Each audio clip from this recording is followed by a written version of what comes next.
I'm Mike Nelson. I'd like to go over with you just a little bit the paperwork that you'll get from your insurance company. It can be very confusing and overwhelming at times, but with a little bit of help, maybe we can simplify it.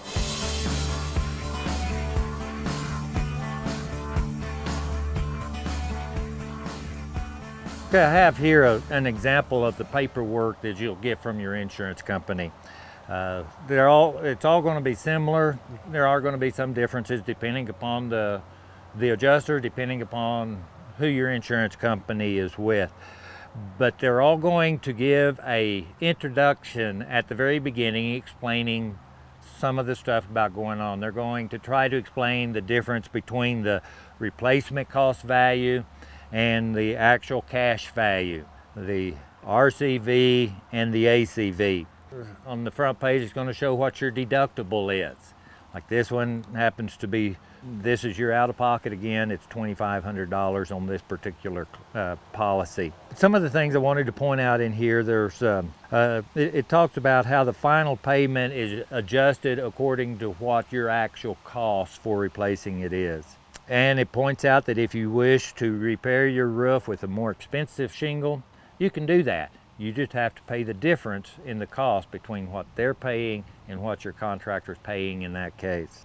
It makes a statement to please present this estimate to your contractor or repair facility before the repairs start, because they can look at it and be sure that the insurance company is covering what they ought to be covering.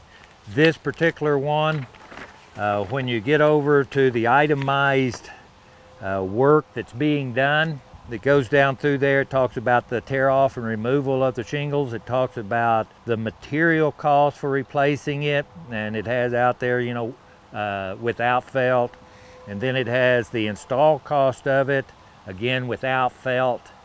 And then the next line ought to have been the cost of the felt, because they're going to cover the felt. But this adjuster just failed to get it in there. It's easy, when you're trying to think of all of the components you're needing to get in there that's covered. And so in this case, I called up the adjuster. I pointed out, you didn't get felt included in here. And he says, oh, I see that. And so that is then added to the final price, the total price at the end. One of the things that'll never be on here, but that the insurance company will always cover, is the cost of the permit. That is, providing you can provide them with a copy of the permit. And so that will be covered as well. If there are other things that once you get into the construction or the replacement of the roof, you find something that ought to be covered under insurance, but it's not in here, we just simply call them up, say, look, this roof, we detected only one layer of shingles on it. It actually has 2 layers of shingles. And they typically say, well, send me a photograph, we'll get her approved. And this is something that the contractor typically deals with this, so that the homeowner doesn't have to be worrying about getting a hold of the insurance company and all of that. And so we work with them as we go if we find something that's not included in here. One of our goals is to make sure your project is replaced completely and your insurance is paying for everything that they ought to be paying for, so that you're being taken care of as a homeowner. On here, it talks about labor minimums required. And that is another one of those items that sometimes, what's that? Labor minimum. It shows heat, vent, and air conditioning labor minimum, and then there's a line item price out there. Well, what the labor minimum is the original cost to do the work, and that's lined item on the first page of your summary there that itemizes everything. That replacing of the furnace vent cap is in there, and it has a price.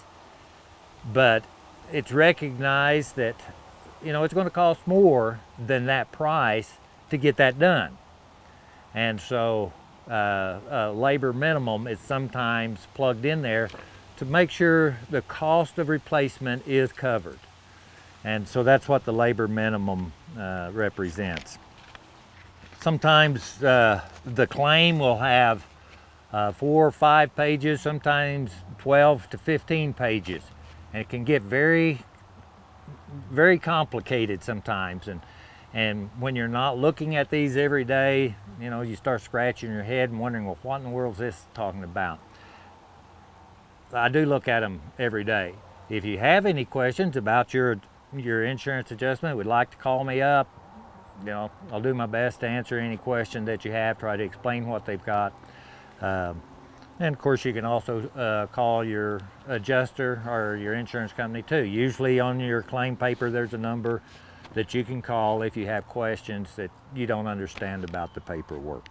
Again, in any part of the process, dealing with the insurance company, dealing with your contractor, if you have any questions and would like to ask us, here at A Aardvark Roofing, we're very happy to just talk you through any questions you have or any concerns that you have.